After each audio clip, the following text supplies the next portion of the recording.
The soil turned wrong 3 feet down, and Marcus Holloway knew it the moment his plough blade shuddered against something that should not have been there.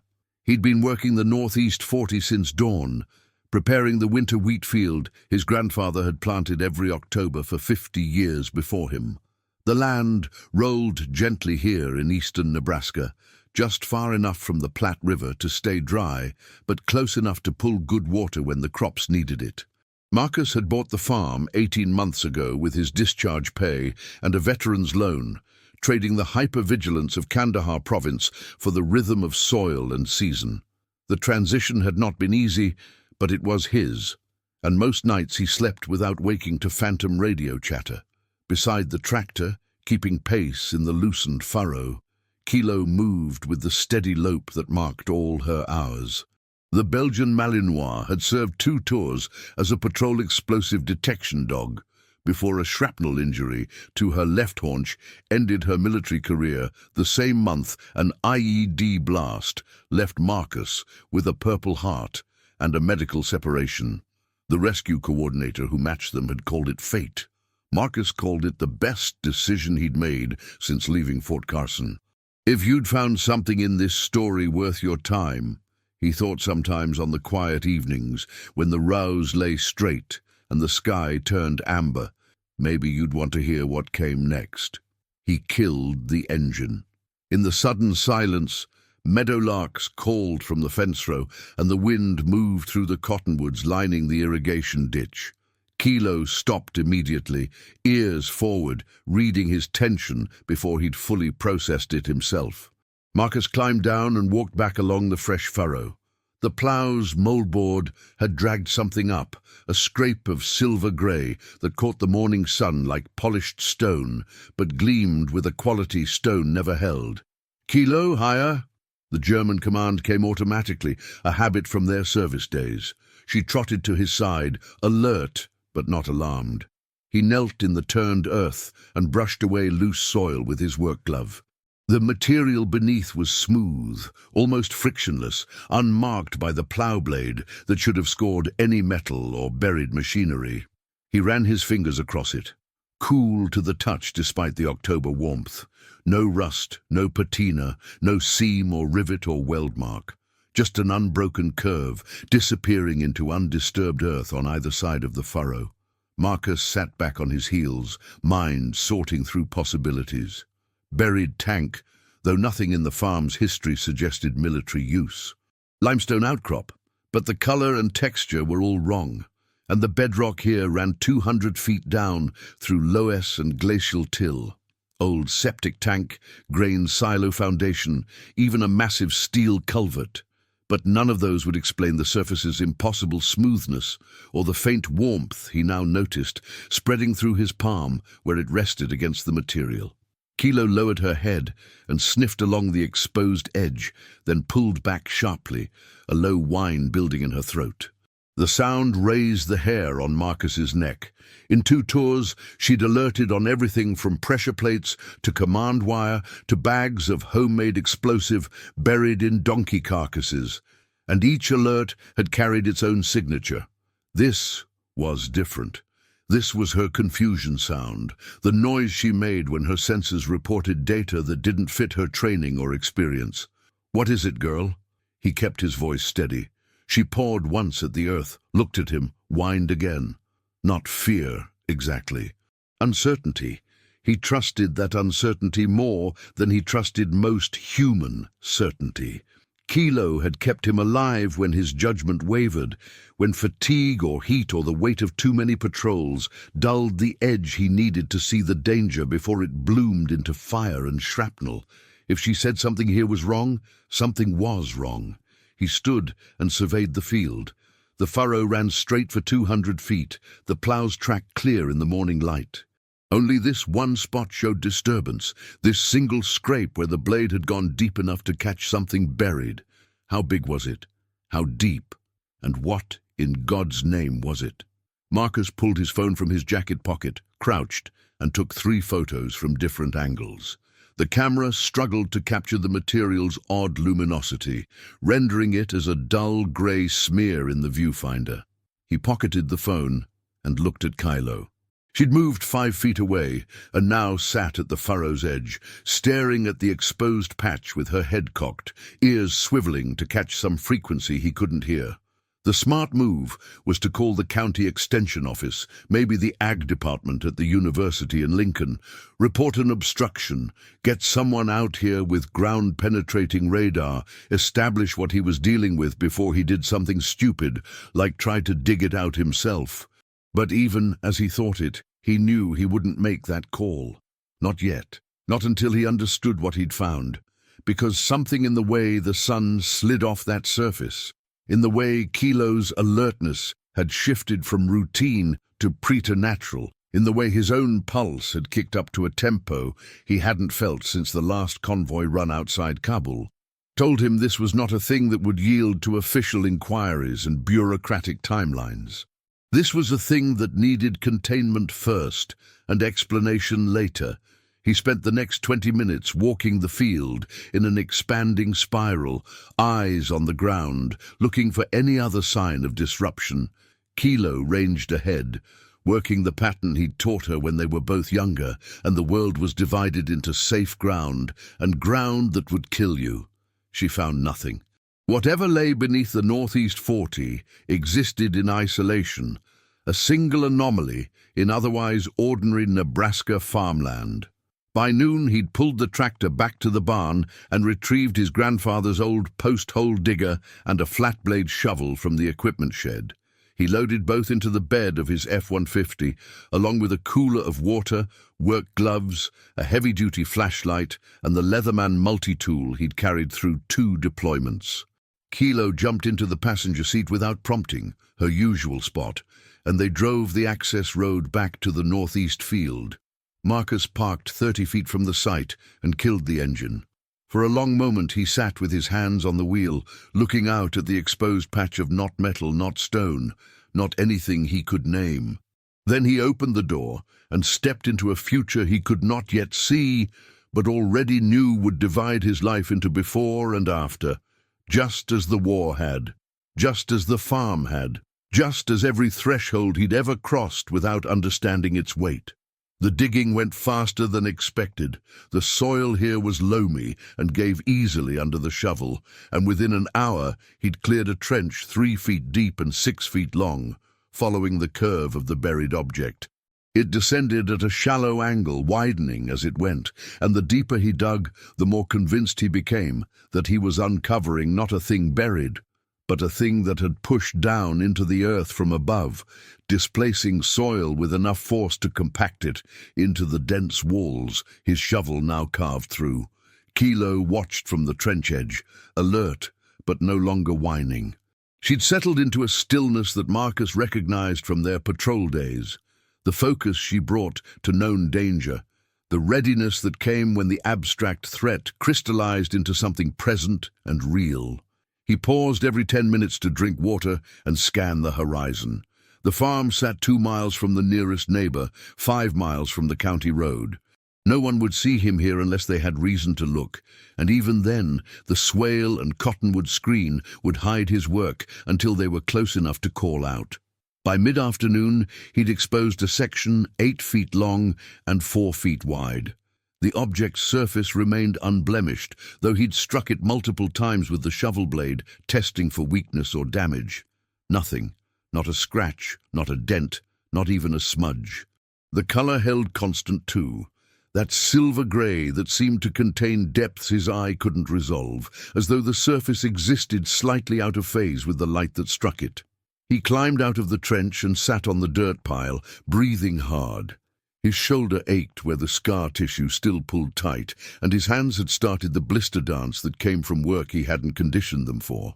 Kilo moved to his side and pressed against his leg, her solid warmth a reminder that whatever strangeness unfolded here, some things remained constant. "What do you think, girl?" He scratched behind her ears, watching the way the lowering sun painted the field in amber and gold. "What did we find?" She huffed, a soft exhalation that might have been agreement or resignation or simple acknowledgement that he'd asked a question she couldn't answer.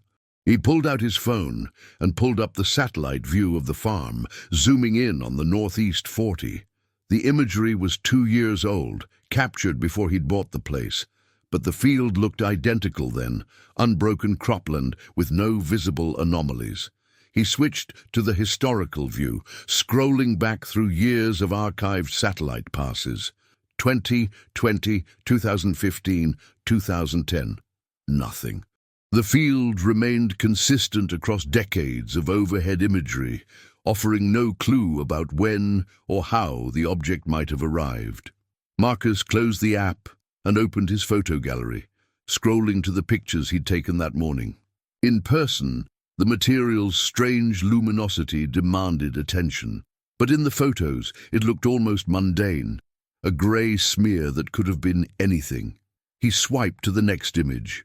Same result.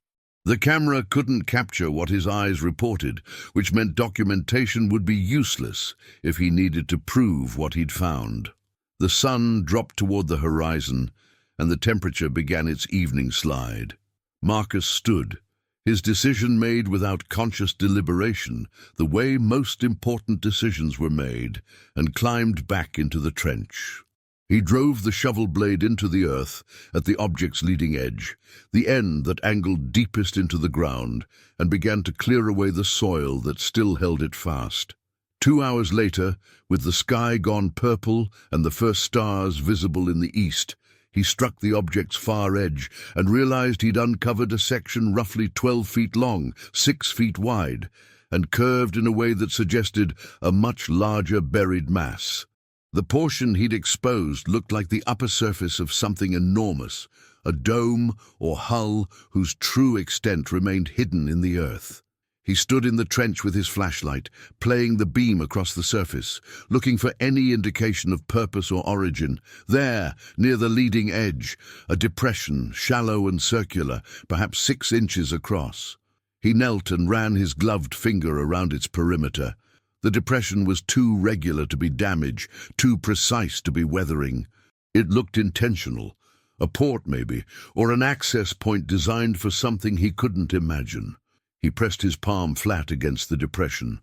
The material beneath his hand pulsed once, a vibration so brief he might have imagined it. Then warmth flooded up through his glove, and the depression began to glow with a soft blue-white light that spilled into the trench and painted his shadow against the dirt walls in stark relief. Kilo barked once, sharp and urgent. Marcus jerked his hand away, but the light held steady, and as he watched, lines of luminescence spread outward from the depression in a geometric pattern that suggested circuitry or some analog his mind struggled to pass. The lines traced across the surface in branching paths, each junction pulsing in sequence, each pulse accompanied by a subsonic hum he felt in his chest more than heard with his ears. He scrambled backward, boots slipping in the loose soil, and hauled himself out of the trench. Kilo retreated with him, hackles raised, a low growl vibrating in her throat. The light continued to spread, faster now, racing across the buried object in waves that revealed its true shape. Not a simple dome, but a complex form with facets and recesses, with structures that rose and fell in ways that spoke to engineering principles he'd never studied. The glow intensified until the entire exposed surface shone with that cold blue-white radiance, bright enough to cast shadows across the field, bright enough to make Marcus's eyes water when he looked directly at it. Then, as suddenly as it had begun, the light died. Darkness rushed back in, and for a moment Marcus stood blind, his night vision destroyed, Kilo's steady breathing the only sound in a world gone silent and strange. When his eyes adjusted, he could see the object again, inert now, the silver-grey surface holding no trace of the luminescence that had moments before transformed it into something that could not be ignored, could not be explained, could not be anything but what his rational mind refused to believe. He'd heard stories, of course. Everyone had. Late-night radio shows and grainy YouTube videos and declassified documents that raised more questions than they answered. But those were stories for other people in other places, not for Nebraska farmland, where the soil tested rich and the combines ran on schedule, and life proceeded according to rhythms established by men who'd never seen anything stranger than a tornado or a dust storm. Yet here it sat, 20 feet from his grandfather's furrow line, responding to his touch with light and pattern and purpose. Marcus pulled his phone and dialed. The call connected after 2 rings. Yeah? The voice belonged to Ray Vickers, who'd served with Marcus in the same platoon and now worked as a deputy sheriff in the next county over. Ray? It's Marcus. You remember that favor you said you owed me? A pause. The one where I said I'd help bury a body, no questions asked. That's the one. Jesus, Marcus, you serious? Not a body, but I need you to come out here tonight. And I need you to not tell anyone. Another pause, longer this time. Marcus could hear voices in the background, the sounds of Ray's house during dinner hour. You okay? Yeah, but I found something on the farm, and I need another set of eyes before I figure out what to do about it. Found what? Marcus looked at the trench, at the exposed surface that held secrets he couldn't begin to articulate over a phone line. Something that shouldn't be here. Ray's breathing changed. The shift from casual to focused that Marcus remembered from their patrol days. Give me an hour. I'll tell Sarah I'm running a call. Park at the barn and walk in. Bring a flashlight. Copy that. The call ended. Marcus pocketed the phone and sat down at the trench edge, Kilo pressed against his side. The October night settled around them, cold and clear, and overhead the stars wheeled in their ancient patterns, indifferent to the strange thing buried in the Nebraska soil, indifferent to the fact that Marcus Holloway's life had just taken a turn that no map could chart and no training could prepare him for. If he'd known then what the next 72 hours would bring, he might have filled in the trench and planted the winter wheat and never spoken of what he'd found.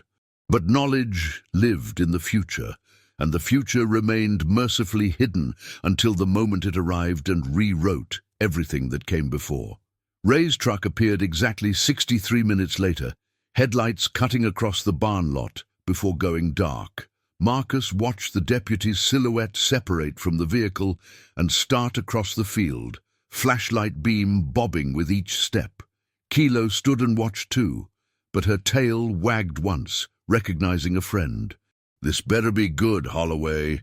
Ray's voice carried across the last 100 feet. He was a big man, 6'3", and built like the linebacker he'd been in high school, but he moved with the careful efficiency of someone who'd learned to carry his size through tight spaces and dangerous moments. Define good, Marcus called back. Ray reached the trench and stopped, playing his flashlight across the exposed surface. For 10 seconds, he said nothing. Then he crouched, ran his hand along the edge Marcus had cleared, and looked up with an expression Marcus couldn't quite read. What the hell am I looking at? I was hoping you could tell me.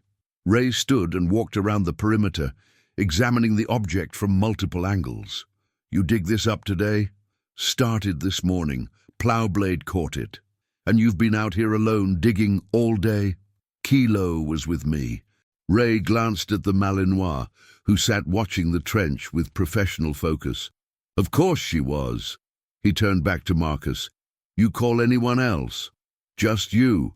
Why? Because anyone else would ask questions I can't answer and make phone calls I can't control. Ray nodded slowly. You think this is military? Not ours. The words hung in the air between them, heavy with implication. Ray's flashlight beam traced the object's curve again, slower this time, and Marcus could see his friend's face tighten as the same impossible conclusion settled over him. Show me what it does. Marcus hesitated. It might not happen again. But it did happen. Show me. They climbed into the trench together, boots squelching in the dirt that had begun to hold evening dew. Marcus pointed to the circular depression. I touched here. And? It lit up. Patterns, like circuitry. Covered the whole surface. Ray studied the depression, then pulled off his glove and reached toward it. Marcus caught his wrist. You sure? Only one way to find out. Marcus released him. Ray pressed his palm against the depression, and for 3 heartbeats, nothing happened. Then the pulse came, stronger this time, powerful enough that Marcus felt it through his boots, and the light bloomed again, faster than before, racing across the surface in those same geometric patterns, but brighter now, more insistent. The subsonic hum built in Marcus's chest, and Kilo barked from the trench edge, her alarm clear. But this time the light didn't stop at the exposed surface. It spread downward into the earth, illuminating the buried sections through the soil itself, revealing the object's true scope. A vessel perhaps 50 feet long, 20 wide, with a shape that suggested both aerodynamics and something else, some principle of movement that didn't require air or conventional lift. The glow outlined seams and panels, junction points, and what might have been propulsion housings. A complete map of something that should not exist, rendered visible for 10 eternal seconds before the light died and left them standing in darkness, made deeper by its absence. Ray pulled his hand back. His flashlight had fallen during the pulse, and he picked it up with hands that shook slightly. Jesus Christ, Marcus. Yeah, we need to call this in. Call who? Local sheriff? State police? FBI? All of them. Marcus climbed out of the trench and sat on the dirt pile. Kilo moved to his side immediately, and he wrapped an arm around her shoulders. And tell them what? Ray hauled himself up and joined him. That you found something on your property that needs immediate attention from people with more letters after their names than we have. And then what? They show up with trucks and tarps and take it away, and I never see it again? That would be the best-case scenario, yeah. Marcus looked at his friend. You ever wonder why we were really over there? Why we spent 2 years kicking doors and running patrols and getting shot at for reasons that changed every briefing? Every day. And did wondering ever get you an answer? Ray was quiet for a moment. No. This thing has been here, on my grandfather's farm, for who knows how long, buried in American soil. And either nobody knows about it, which seems impossible given the hardware we have watching every square inch of the country, or somebody does know and chose not to do anything about it. Either way, the moment I make a phone call, this becomes someone else's secret, and I become someone else's problem. Marcus, this isn't about trust issues or government conspiracies. This is about something so far outside our scope that keeping it secret is more dangerous than bringing in the people whose job it is to handle situations we can't even categorize. Maybe. Marcus ran his hand through Kilo's fur, feeling her steady heartbeat against his palm. Or maybe we take 24 hours to figure out what we're dealing with before we let it disappear into some classified program that won't even acknowledge its existence. Ray stood and paced a tight circle, the way he did when processing bad options. You're asking me to sit on the biggest discovery in human history because you have trust issues with the federal government. I'm asking you to give me 1 day before we change everything. You know what they do to people who withhold evidence in matters of national security. I know what they do to people who disappear into classified programs. I've seen the redacted files and heard the stories from guys who worked in places that officially don't exist. You make that call, Ray, and we both become names in a database nobody will ever acknowledge. Ray stopped pacing and looked at Marcus for a long moment. Then he sighed, a sound of resignation that Marcus knew well. 24 hours. Then we call it in together, and whatever happens, happens. Deal. They shook on it. An absurd formality given the circumstances, but it helped restore some sense of normalcy to a night that had abandoned normal the moment that first light bloomed in the trench. Ray retrieved a measuring tape from his duty belt and spent the next hour documenting the exposed surface, taking measurements and photos with his phone, while Marcus sketched the visible portions in a notebook he'd brought from the truck. They worked in silence mostly, 2 veterans executing a reconnaissance patrol on something that fell so far outside their training that procedure became the only available anchor. Around midnight, Ray departed with promises to return at first light. Marcus watched his taillights disappear toward the county road, then walked back to the trench with Kilo at his side. The object sat inert now, just a smooth surface catching starlight, offering no hint of the patterns that had minutes before mapped its structure. He stood looking at it for a long time, wondering what intelligence had designed it, what purpose had brought it here, and what chain of events would unfold once the secret could no longer hold. Then he walked back to the barn, cleaned his tools, and tried to sleep in a house that suddenly felt temporary, borrowed, a stopping point in a journey that had just resumed without warning or destination. Kilo curled at the foot of his bed, her breathing slow and steady, and sometime before dawn, Marcus fell into dreams of lights and patterns and a sky full of stars that were not stars at all, but vessels moving in darkness toward purposes he would never know. Morning came cold and bright, and with it a decision that Marcus had made while suspended between sleep and waking. He would document everything. Not just measurements and photos, but context, history, any detail that might explain how this thing came to rest beneath his grandfather's wheat field. If Ray was right, and they only had hours before official attention descended, Marcus wanted to control the narrative as much as possible, to leave a record that couldn't be entirely erased or redacted. He fed Kilo, made coffee, and opened his laptop at the kitchen table. A search for unidentified objects Nebraska returned hundreds of hits, most of them obvious nonsense or misidentified aircraft, but 3 reports stood out. In 1964, a farmer near Hastings had reported crop circles and strange lights hovering over his land for 3 consecutive nights. In 1978, multiple witnesses in Lincoln County saw a triangular craft moving silently at low altitude, pacing Interstate 80 for nearly 20 miles before accelerating out of sight. And in 1993, the year Marcus was born, a commercial pilot flying into Omaha had reported a near miss with an object he described as a silver disc that appeared on his wing, held position for 30 seconds, then dropped away so fast his radar lost track. None of the reports mentioned recovery or investigation, and all had been officially classified as misidentifications or hoaxes, despite witness credibility. Marcus bookmarked the pages and expanded his search to include military installations and Cold War infrastructure. Nebraska had hosted SAC bases during the Cold War, missile silos scattered across the plains, early warning radar stations that tracked Soviet bombers that never came. The infrastructure had been decommissioned years ago, but the bases remained, ghost installations marked by crumbling bunkers and overgrown runways.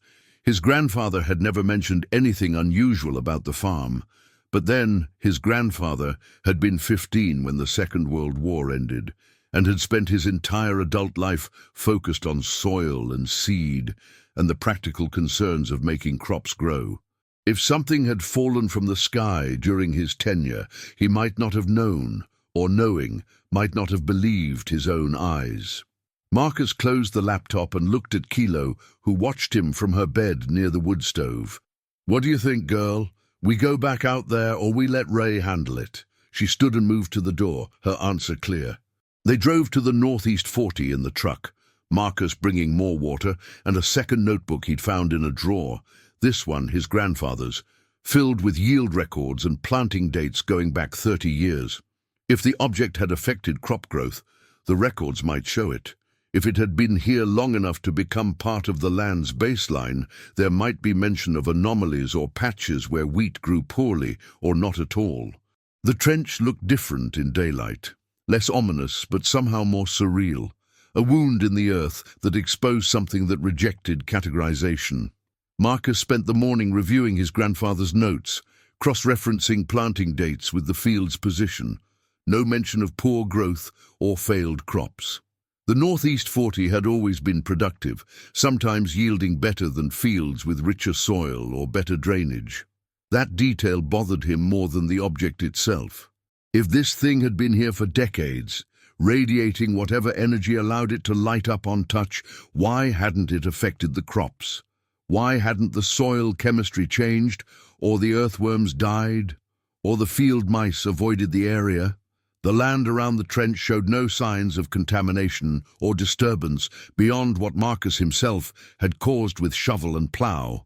Around noon, a white Ford Explorer turned off the county road and started up the access path. Marcus recognized it immediately, County Extension Service. He met the vehicle halfway, Kilo at his side, trying to project casual while his heart rate kicked into overdrive. The driver was a woman in her 40s, wearing a green Extension Service jacket and carrying a clipboard. She smiled as she climbed out. "Mr. Holloway, I'm Janet Reeves, Soil Conservation. We had you scheduled for a site visit today to discuss your winter cover crop plans." Marcus had completely forgotten.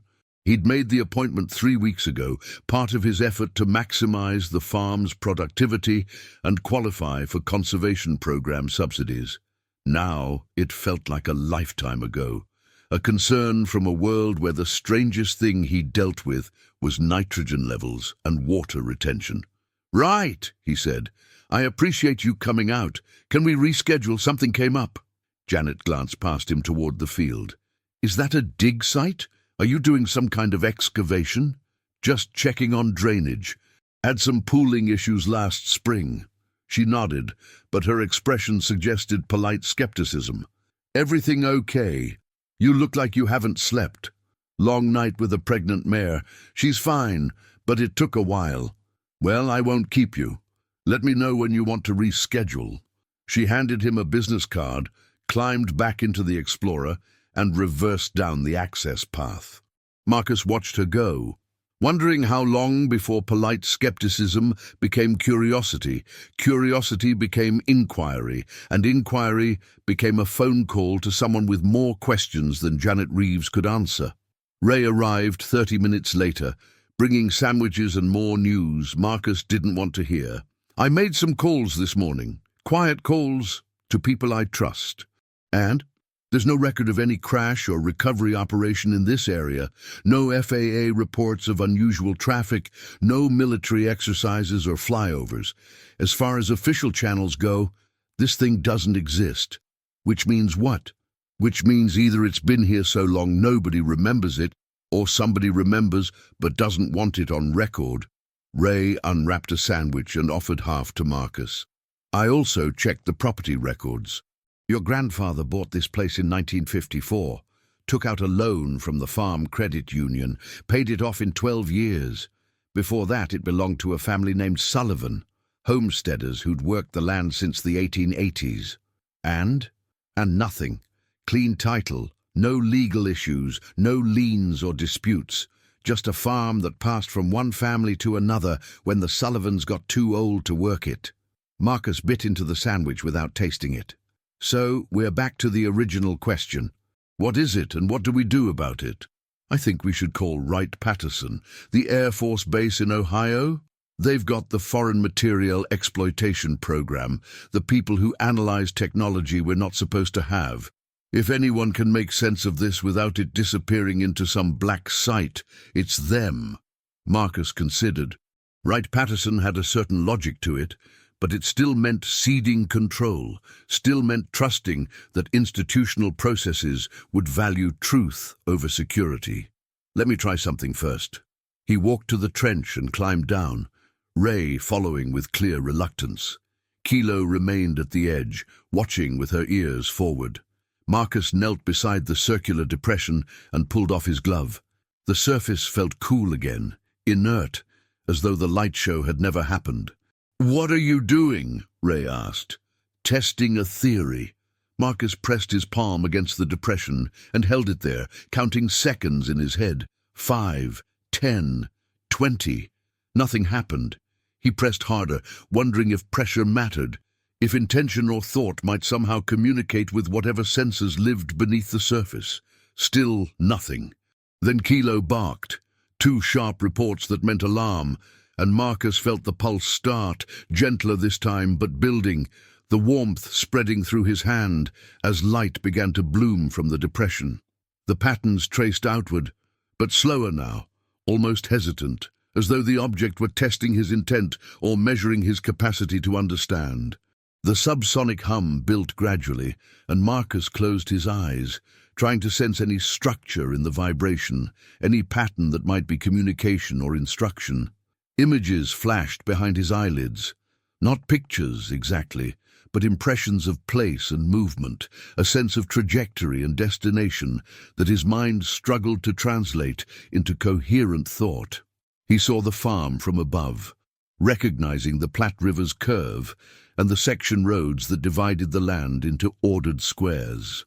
Then the perspective shifted, pulling back, and he saw a broader view of Nebraska's eastern plains, then the whole state, then the continent, then the planet hanging in darkness, with light scattered across its night side like phosphorescence on deep water. The vision reversed, plunging back toward Earth, accelerating through atmosphere until the farm resolved again, the Northeast 40 appearing as a target marker, a destination chosen for reasons he couldn't fathom. The images fragmented then, dissolving into sensation. Cold, deep cold like the space between stars, and then heat.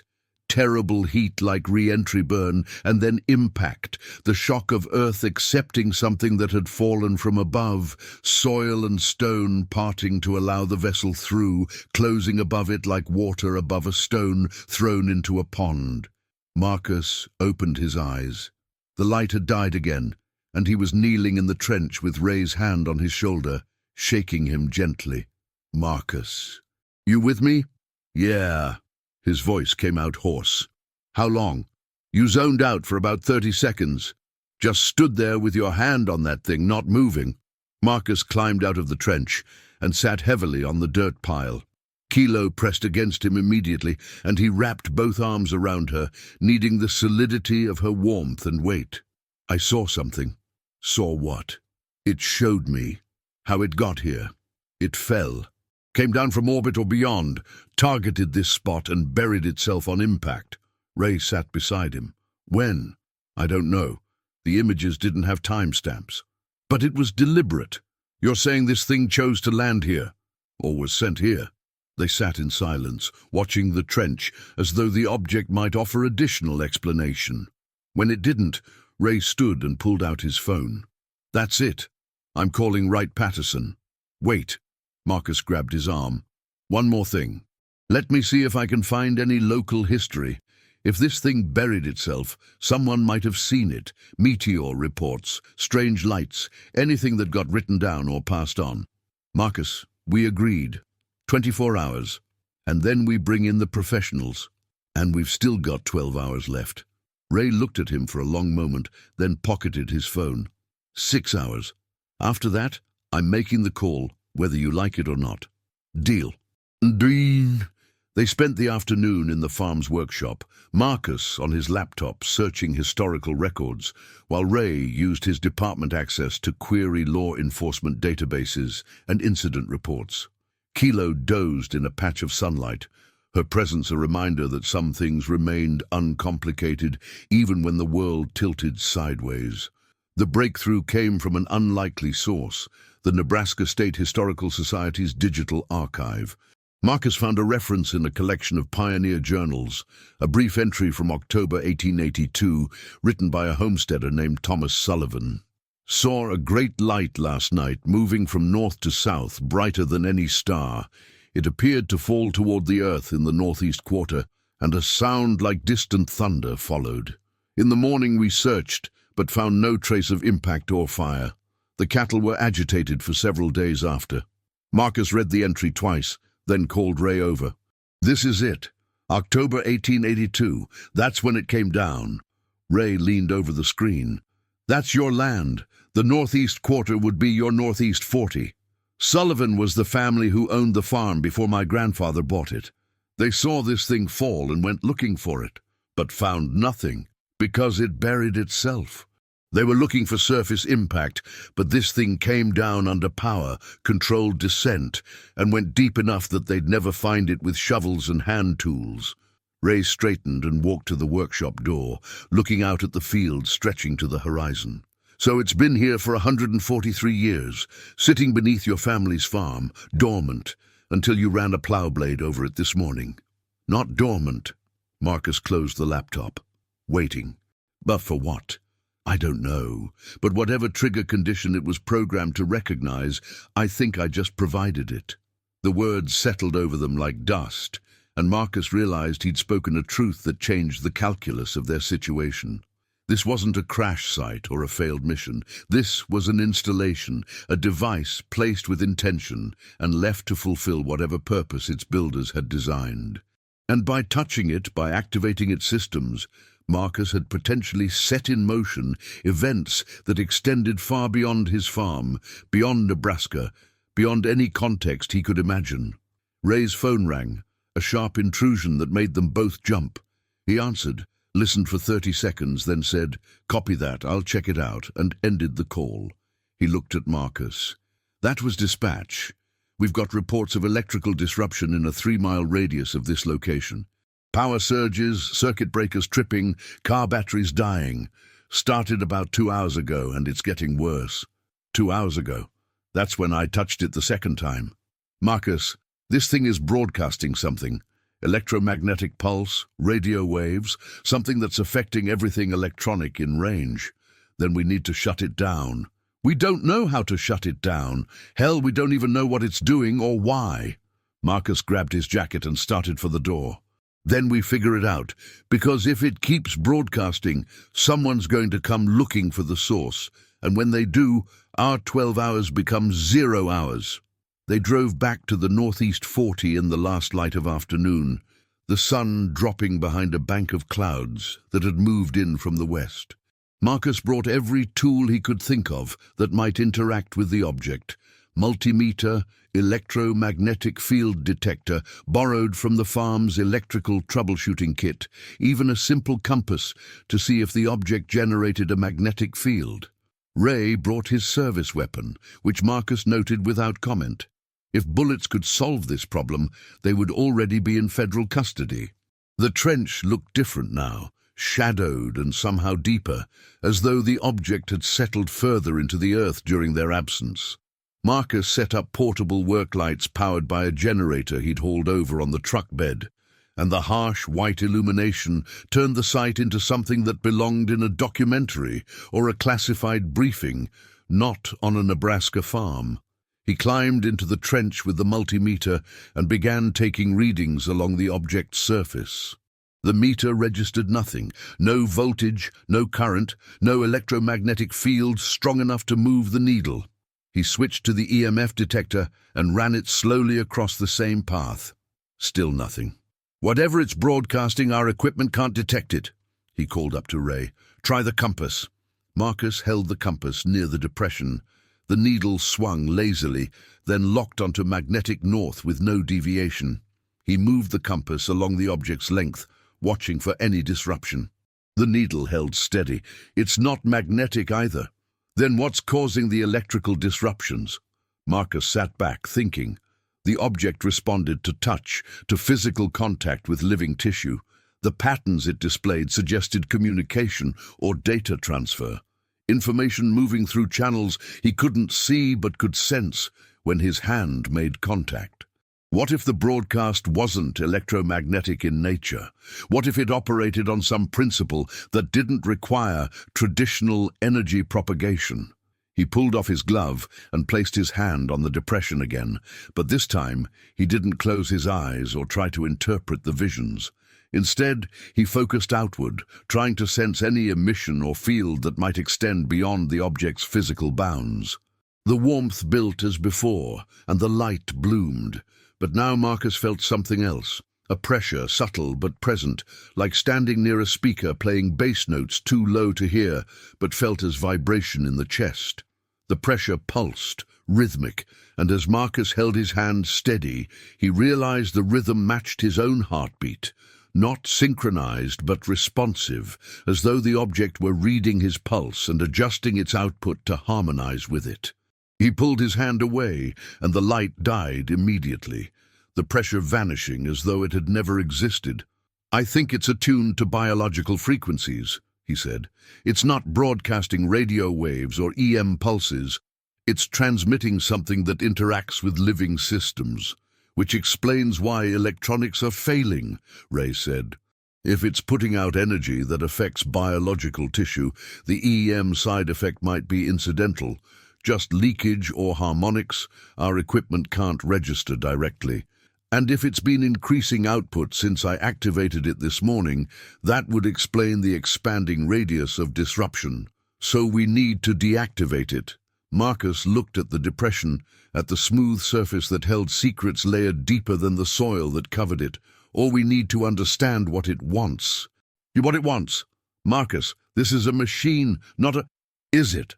Marcus climbed out of the trench and faced his friend. We don't know what this thing is. We don't know who built it or why they put it here. But it's been waiting under this farm for over a century, and the moment someone touches it, it wakes up and starts transmitting. That's not random. That's a designed response to a specific trigger. Okay, so what's it transmitting? Maybe a signal, a beacon. To who? Marcus looked up at the darkening sky, where the first stars had begun to appear in the gaps between clouds. To whoever left it here. The implication hung between them, vast and unignorable. Ray paced the trench perimeter, working through scenarios, and Marcus knew his friend well enough to recognize the moment when denial collapsed and acceptance took its place. They were in a situation that exceeded every boundary of their training and experience, and the smart move, the safe move, had stopped being an option the moment that first light bloomed in Marcus's palm. We call it in now, Ray said finally. Not Wright-Patterson, not the Air Force. We go straight to the top, Pentagon maybe, or whoever coordinates responses to situations like this. And tell them what?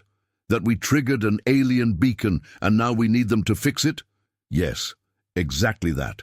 And when they ask why we waited, why we didn't call immediately, what do we say? Ray stopped pacing. We tell them the truth, that we needed time to understand what we were dealing with before we let it become someone else's problem. And they'll thank us for our initiative right before they disappear us into some classified facility for debriefing that never ends. You don't know that. I don't have to. I've seen how the system handles inconvenient truths. I've been part of operations that officially never happened and met people whose service records were redacted to the point of fiction. You make that call, Ray, and we both become liabilities that need to be contained. Kilo stood and moved to Marcus's side, her presence a reminder of the stakes. If official attention descended, they wouldn't take just him. They'd take his land, his home, maybe even his dog, anything they decided was relevant to understanding the object. And in that moment, Marcus made a choice that would define everything that followed. I'm going to shut it down, he said. How? I'm going to ask it to. Before Ray could object, Marcus climbed back into the trench and knelt beside the depression.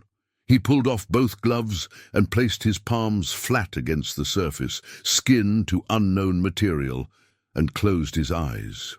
The warmth built immediately, faster now, as though the object recognized him, and the light bloomed with an intensity that turned the inside of his eyelids red.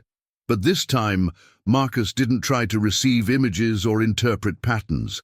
Instead, he focused on a single thought, a single intention communicated not in words, but in the pure desire that preceded language. Stop.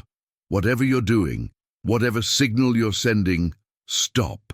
The pattern shifted, the geometric precision giving way to something more chaotic, and Marcus felt resistance, a pressure that pushed back against his intent. The object didn't want to stop. It had been given a function, a purpose, and interrupting that purpose contradicted its core programming. Marcus pushed harder, not with force but with certainty, with the same unshakable focus he'd learned in combat when hesitation meant death. Stop. You'll bring attention neither of us wants. Stop, and I'll find another way. The resistance held for 3 heartbeats, then suddenly it collapsed, and Marcus felt the object's output drop to near zero, the beacon signal damping to a whisper before dying entirely. The light faded, the warmth receded, and Marcus opened his eyes to find himself kneeling in a trench that looked exactly as it had that morning, before he'd activated systems that should never have woken. He climbed out and sat heavily on the ground. Ray was beside him immediately, checking pulse and pupil response, with the efficiency of someone who'd done battlefield triage. "You okay?" "Yeah, I think it listened." "What do you mean, listened?" "I told it to stop transmitting, and it did." Ray pulled out his phone and checked something, then nodded slowly. "Dispatch just cancelled the electrical disruption calls. Everything's back to normal. Then we bought ourselves some time." Time for what?" Marcus looked at the trench, at the object that had become the center of a situation neither of them could fully comprehend. "Time to figure out what happens next." They stayed at the site until full dark, documenting the object with Ray's body camera and taking additional measurements that Marcus knew would be useless without context, but felt necessary anyway. Around 8 p.m. they covered the trench with tarps staked against wind and rain, a temporary measure that wouldn't hide the site from aerial surveillance, but might keep casual observers from noticing anything unusual. The drive back to the farmhouse passed in silence, both men processing the day's events through frameworks that strained to contain the impossible made manifest. Marcus fed Kilo and made sandwiches neither of them ate with any enthusiasm, and Ray made coffee that they drank standing at the kitchen counter, too wired to sit. "I need to file a report," Ray said eventually. "Not about what we found, but about the electrical disruptions. If I don't, someone's going to wonder why a deputy sheriff didn't investigate." "What are you going to say?" "Equipment malfunction at a farm site. Resolved. No injuries. No damage. That'll hold for maybe 24 hours before someone asks follow-up questions, which gives us until tomorrow night to decide our next move." Marcus set down his coffee mug and looked at his friend. "There's no hour in this, Ray. You've got a family, a career, a life that doesn't need the complication of being connected to whatever this situation becomes. You've done more than enough. Go home, file your report, and forget you were ever here." Ray laughed, a short bark of sound without humor. "You think I can forget? You think I'm going to sleep tonight knowing what's buried under your farm? I think you've got a mortgage and a wife who'd rather you came home alive than vanished into some federal program. And I think you're about to do something stupid, and stupid goes down easier with a spotter." Marcus started to argue, then stopped. Ray had made his choice, the same way Marcus had, and arguing against it would be disrespect masquerading as protection. "Okay, but if this goes sideways, you take Sarah and you run. Don't try to explain, don't try to negotiate, just disappear and wait for the dust to settle. Deal." Ray extended his hand and they shook on it. Then Ray grabbed his jacket and headed for the door. "I'll be back tomorrow morning. Try not to activate any ancient alien doomsday devices while I'm gone." "I'll do my best." After Ray left, Marcus stood at the kitchen window and watched the night settle over the farm. Kilo joined him, pressing against his leg, and together they looked out at the fields that stretched to the horizon, invisible now in darkness but present in memory and measurement. Somewhere out there, beneath 3 feet of soil and a century of accumulated history, something waited that would never again be inert, never again be ignorable. Marcus had spent 2 years in Afghanistan, wondering what larger purpose justified the blood and chaos of combat, what grand design might make sense of the fear and fatigue and loss that marked every mission. He'd never found an answer that satisfied, never discovered a narrative that reconciled the scale of sacrifice with the ambiguity of outcome. But standing at his kitchen window with his dog at his side and an alien object waiting in his field, Marcus felt the question resurface with renewed urgency. What purpose brought that thing here? What design did it serve, and what role did he play in its unfolding? The questions gnawed at him through a mostly sleepless night, Kilo's breathing the only anchor that kept him from spiraling into the kind of speculation that led nowhere good. Morning came slowly, the sky grey with impending weather, and Marcus rose before dawn to find Ray already parked in the barn lot, 2 thermoses of coffee and a box of donuts on the truck's tailgate. They ate in silence, watching the eastern horizon lighten, and then drove to the northeast 40 without needing to discuss the destination. The tarps were undisturbed, the trench exactly as they'd left it. Marcus pulled back the covering and climbed down, running his hand along the object's surface without activating the touch point. The material remained cool and inert, offering no indication that it contained anything beyond silent machinery and purposes they couldn't fathom. "What's the plan?" Ray asked from above. "I want to expose more of it, see if there are other access points or features we missed." "You think that's smart?" "I think sitting here wondering is worse than trying to learn." They spent the morning extending the trench, working carefully to avoid damage to whatever lay beneath. The October weather held cold but dry, good digging conditions, and by noon they'd exposed a section nearly 20 feet long, revealing features Marcus hadn't noticed in his initial excavation.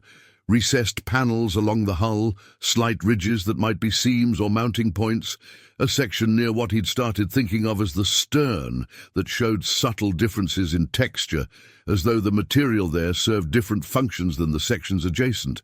Kilo watched from the trench edge, alert but relaxed, her presence a reminder that despite the strangeness of what they'd uncovered, life continued according to rhythms established by breath and heartbeat and the need for food and rest. Marcus climbed out around 1 p.m., hands blistered and back aching, and sat beside her while Ray photographed their progress. "How big do you think it is?" Ray asked, lowering his camera. "Based on what we've exposed, I'd guess 50 feet long. Maybe 20 wide. Could be bigger if it extends deeper than we've dug. And you said it showed you coming down from orbit." That's what the vision suggested. Controlled descent, targeted landing. "So it's a spacecraft. An actual spacecraft." Marcus nodded. The word felt inadequate, a human term for something that probably transcended human categories. But it served as placeholder for concepts they lacked vocabulary to express. "What does a spacecraft need that would explain its features?" Ray gestured to the exposed hull. "Propulsion, navigation, life support if it carried crew, communications, maybe weapons or defenses. We should look for anything that might indicate those systems." They spent the afternoon examining the surface in detail, Marcus documenting each feature in his notebook while Ray took macro photos of anything that looked potentially significant. The recessed panels resisted their attempts to open them, showing no obvious latches or seals. The ridges felt slightly warmer than the surrounding material, suggesting they might be power conduits or data channels. And the textured section near the stern, when Marcus placed his ear against it, transmitted a faint vibration, regular and rhythmic, like a pulse or the tick of a clock counting down intervals too long to measure in human terms. Around 4 p.m., Marcus's phone buzzed with a text from Janet Reeves, the extension agent who'd visited the previous day. "Soil test results ready. Stop by office when convenient." He showed the message to Ray, who frowned. "She knows something's up. County agents talk to each other, and your drainage explanation probably didn't sit right. Should I ignore it?" "Ignoring it makes you look more suspicious. Go see her. Pick up your results.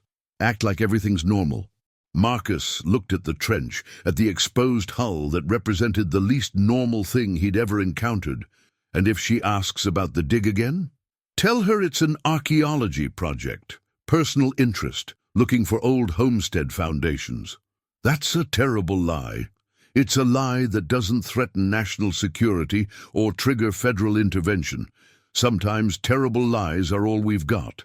Marcus drove to the extension office in town, Kilo riding shotgun, and picked up his soil test results from Janet, who smiled warmly and asked how the drainage project was going. He told her it was progressing well, thanked her for the results, and left before casual conversation could become detailed inquiry. The entire interaction took less than 10 minutes, but driving back to the farm, Marcus felt the weight of performance, the exhausting effort required to maintain normalcy when everything had shifted beneath his feet. He found Ray at the trench, standing motionless and staring at the exposed hull with an expression Marcus couldn't read. "What happened?" "I think I found something." Ray pointed to a section near the bow, where a slight depression marked the smooth surface. This wasn't here before, or I didn't notice it. Marcus climbed into the trench and examined the depression. It was similar to the one that had activated the light patterns, but smaller, perhaps 3 inches across, and positioned at an angle that suggested it might be designed for a different type of interaction. He reached toward it, hesitated, then touched it gently with his fingertip. The response was immediate and radically different from the previous activations. Instead of light blooming from the touchpoint, the entire exposed section of hull turned transparent, revealing the object's interior in perfect clarity. Marcus jerked his hand away, but the transparency held, and for 5 eternal seconds he stood in a trench on a Nebraska farm, looking into the heart of something that should not exist. The interior space was larger than the exterior dimensions suggested, the hull somehow containing volume that physics said couldn't fit within its bounds.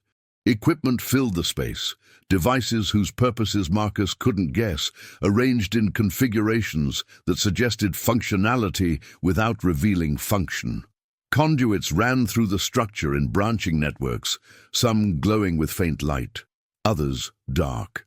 And at what Marcus thought of as the center, a chamber, perhaps 6 feet on each side, empty now, but clearly designed to hold something or someone, its walls marked with symbols that might have been controls or readouts or simply decoration from a culture whose aesthetics bore no relationship to human preferences. Then the transparency faded, and Marcus stood again before a solid hull that revealed nothing of what it contained. He climbed out of the trench on shaking legs and sat down hard on the dirt pile. Kilo moved to him immediately, and he buried his face in her fur, needing the simple reality of her warmth and solidity to counter the impossibility he'd just witnessed. "Did you see that?" he asked Ray. "Yeah, I saw it. The interior was bigger than the exterior." "Yeah, that's not possible. Add it to the list of impossible things we've seen today." Marcus looked up at his friend. "What are we dealing with, Ray? What kind of technology can do that?" "I don't know.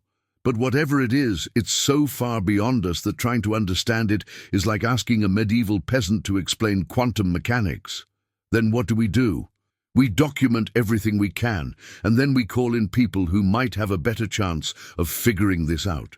Marcus started to object, then stopped. Ray was right.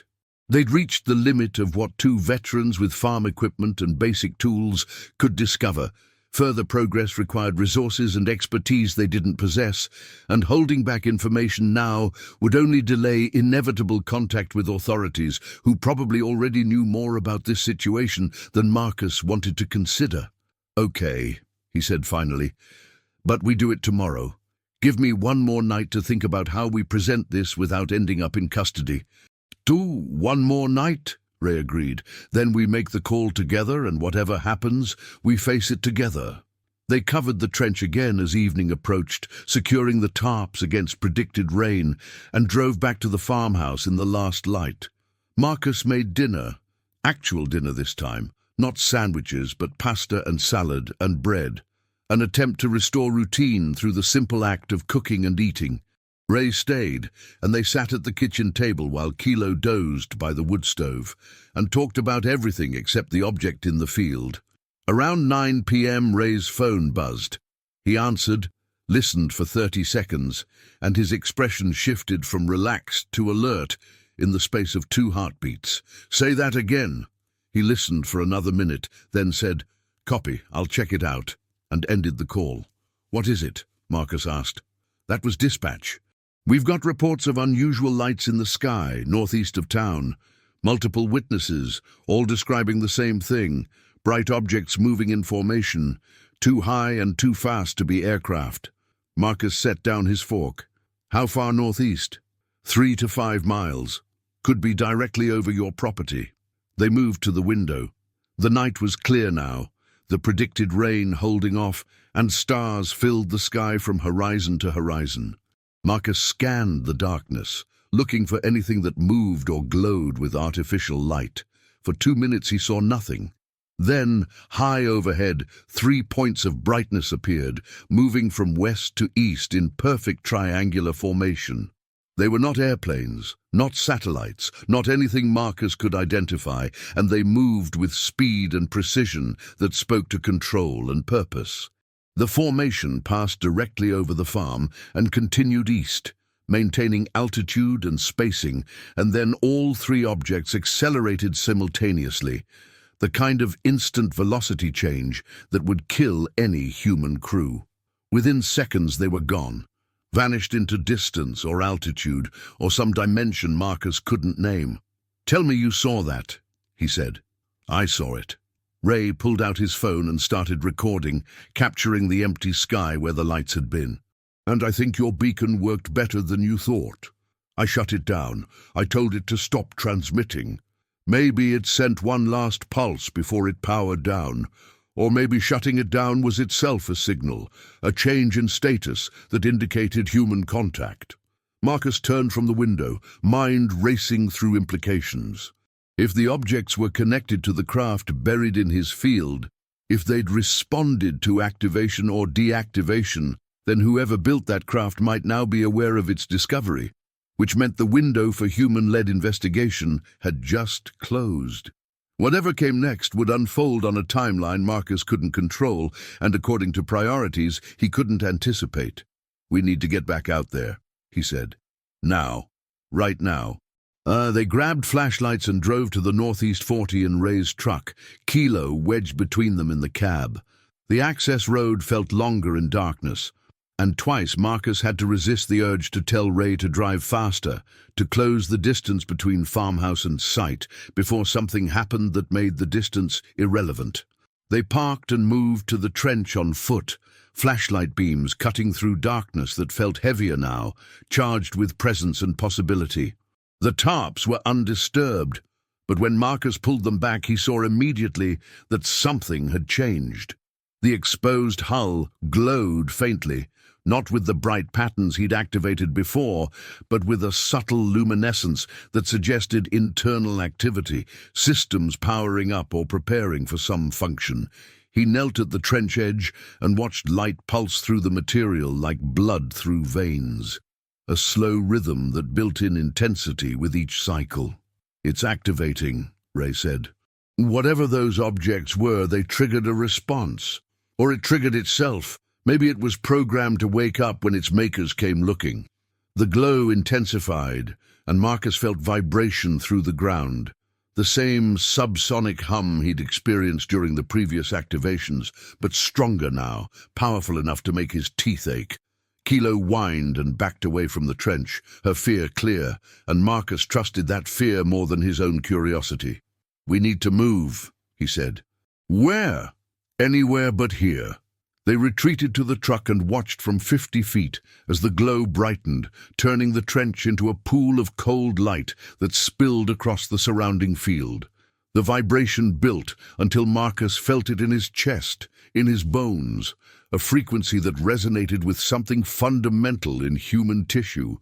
And then, with no warning and no sound beyond the subsonic hum, the object began to rise. Soil fell away from the hull as it lifted, exposing sections they hadn't uncovered, revealing the craft's true form. A smooth oval, perhaps 60 feet long and 30 wide, its surface unmarked except for the features they documented and others that became visible only now, in full illumination. It rose slowly, deliberately, shedding earth-like water, and stopped 20 feet above the trench, hovering with no visible means of support, no jets or propellers or anything that suggested how it maintained altitude. Marcus felt his phone buzzing in his pocket, multiple calls and texts coming in rapid succession, but he couldn't look away from the craft hovering above his field, couldn't process anything except the reality unfolding before him. The object that had lain dormant for a century and a half had woken fully now, responding to signals from its makers or following programming that predated human presence on this continent, and whatever happened next would rewrite history or be buried so deep in classification that history would never record it at all. The craft rotated slowly, presenting different angles to their position, and Marcus realized it was scanning them, taking measurements or recording data, or simply observing the humans who'd discovered it. He raised his hand, a gesture of acknowledgement or greeting or perhaps just instinct, and the craft pulsed once with brighter light, as though acknowledging the gesture in return. Then, with the same deliberate slowness, it began to ascend. 10 feet, 20, 50. The glow intensified until Marcus had to shield his eyes, and the vibration reached a pitch that made his vision blur. At 100 feet, the craft paused again, hanging in the night sky like a second moon, and Marcus thought he heard something, a sound at the edge of perception that might have been communication, or simply the acoustic signature of technology beyond human understanding. The craft shot upward, accelerating instantly from hover to velocity that made a mockery of inertia and physics, and disappeared into the night sky in less than 2 seconds. The glow faded, the vibration ceased, and silence rushed back in so complete that Marcus's ears rang with its absence. He stood beside the truck, with Ray and Kilo, staring up at stars that looked exactly as they had before the craft departed, and felt something like grief settle over him. He'd found something impossible, and lost it in the same motion, discovered proof of intelligence beyond Earth, and watched it leave before he could understand what it meant. The trench gaped empty now, just a hole in the ground marked by disturbed soil and failing tarps, offering no evidence that anything extraordinary had ever existed there. Ray's phone rang, shattering the silence. He answered, listened, and his expression went flat. "Yes, sir, I understand. We're on our way." He ended the call and looked at Marcus. "That was the county sheriff. He wants to see us immediately." "He knows. Everyone knows. We've got reports coming in from half the state. Multiple witnesses, video footage, radar returns from airport towers. Whatever just left your farm did it in full view of enough people that explaining it away isn't an option. So what do? We go talk to the sheriff, and we tell him everything we know. Because in about 6 hours, this place is going to be swarming with federal agents and military personnel, and our best chance of controlling the narrative is to get ahead of it." Marcus looked at the empty trench one last time, then climbed into the truck. Kilo settled beside him, pressed against his leg, and he drew comfort from her steady presence. Whatever came next would be complicated and probably unpleasant, but he'd faced complicated and unpleasant before. The difference now was that he'd touched something that transcended all previous context, proved that humanity's place in the cosmos was smaller and stranger than any official acknowledgement suggested. And in the stories that people told afterward, when this night became legend or footnote or classified file buried in archives that would never open, Marcus hoped someone would remember that it started with a farmer and his dog, working land that held secrets deeper than soil. The sheriff's office occupied a brick building on Main Street, and even at 11 p.m. the parking lot was full, marked units and civilian vehicles crowded together in configurations that suggested hurried arrival. Marcus and Ray entered through the front door and found controlled chaos, deputies on phones, civilians giving statements, a television in the corner showing news footage of lights over Nebraska. Sheriff Tom Hendricks met them in the hallway, a man in his 60s with steel-gray hair and the weathered face of someone who'd spent a lifetime managing crises, both mundane and bizarre. He gestured them into a conference room and closed the door, muting the noise from the main office. "Tell me what you know," he said without preamble. Marcus and Ray exchanged glances. Then Marcus began talking, starting with the plow blade catching something it shouldn't have, continuing through the excavation, and the activations, and the vision of descent from orbit. He left nothing out, knowing that incomplete truth would be worse than no truth at all. Ray added details Marcus missed, and together they constructed a narrative that sounded insane, but had the virtue of being absolutely accurate.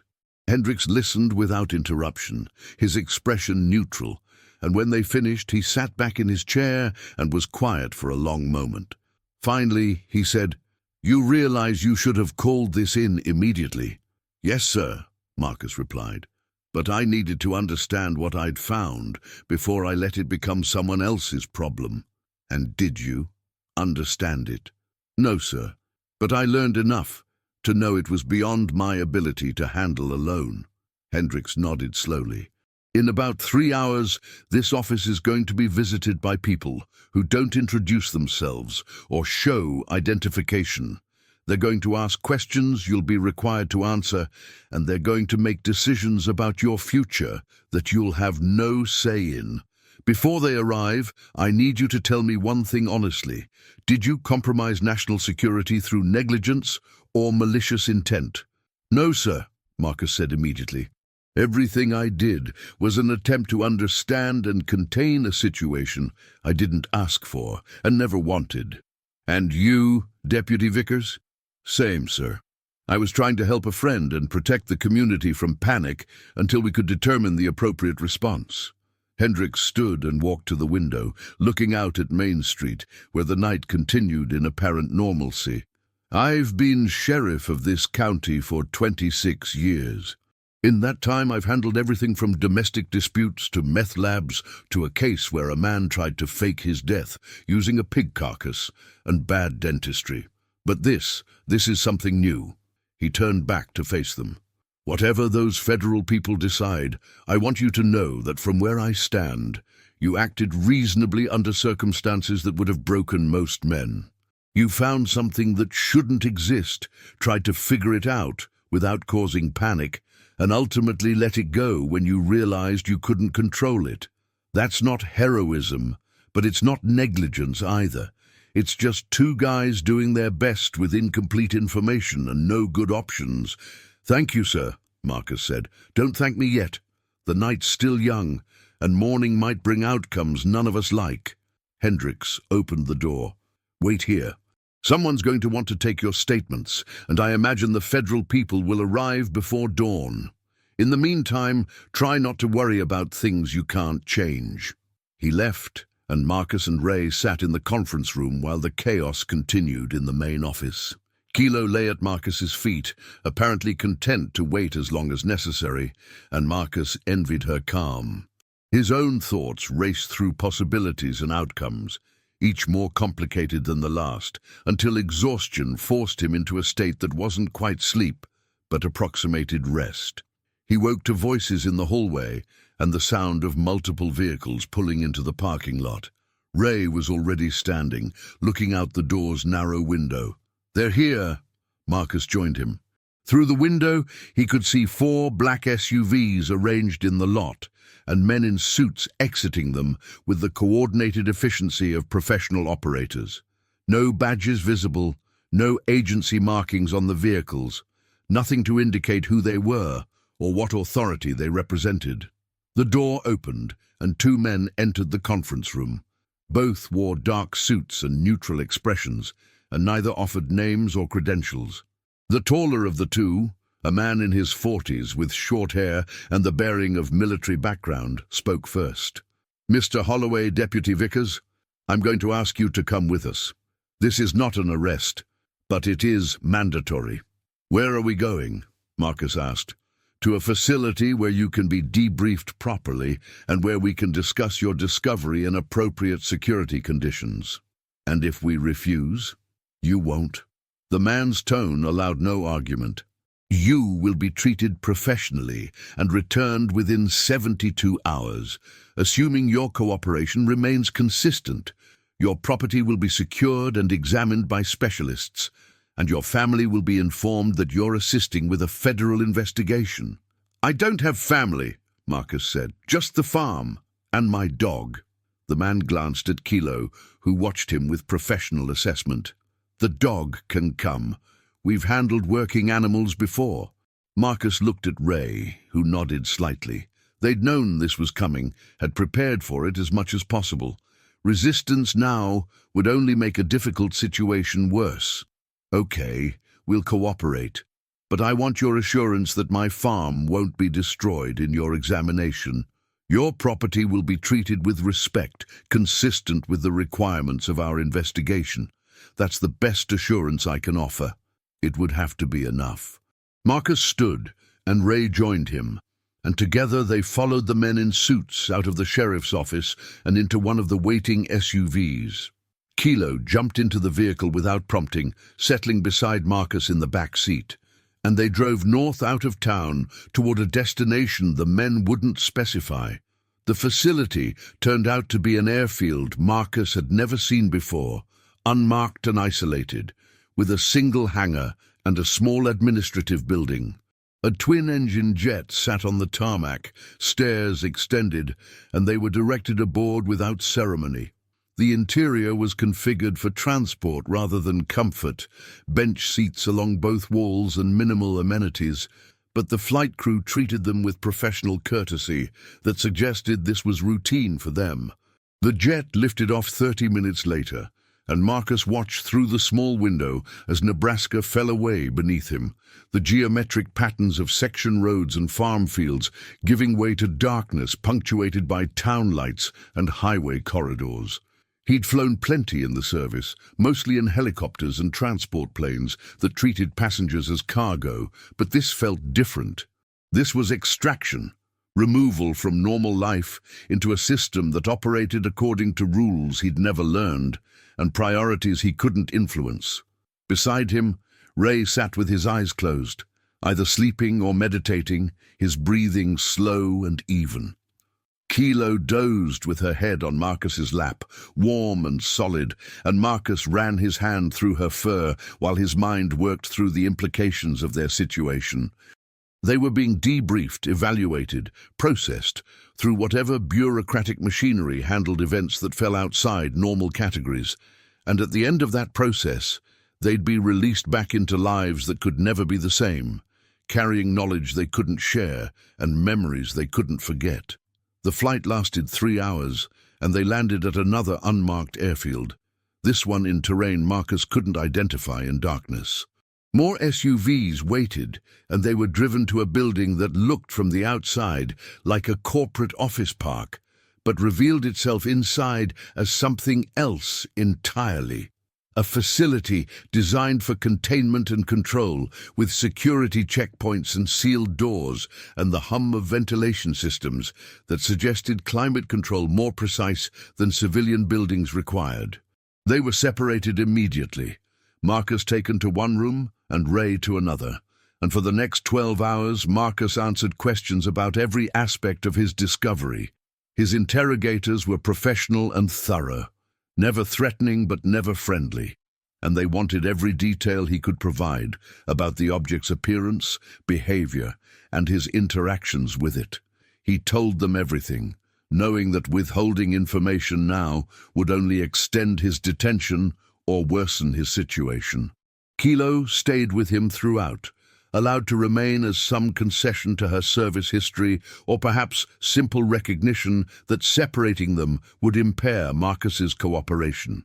She slept through most of the interrogation, waking only when Marcus's stress levels rose enough to trigger her protective instincts. Around hour 10, the interrogation shifted from questions about the object to questions about Marcus himself. His service record, his mental health evaluations, his financial situation, his political beliefs, any detail that might indicate unreliability or susceptibility to foreign influence. He answered every question honestly, knowing they already had access to every record and database that tracked his existence. This wasn't information gathering. This was verification, confirmation that the story he'd told matched the person he'd been.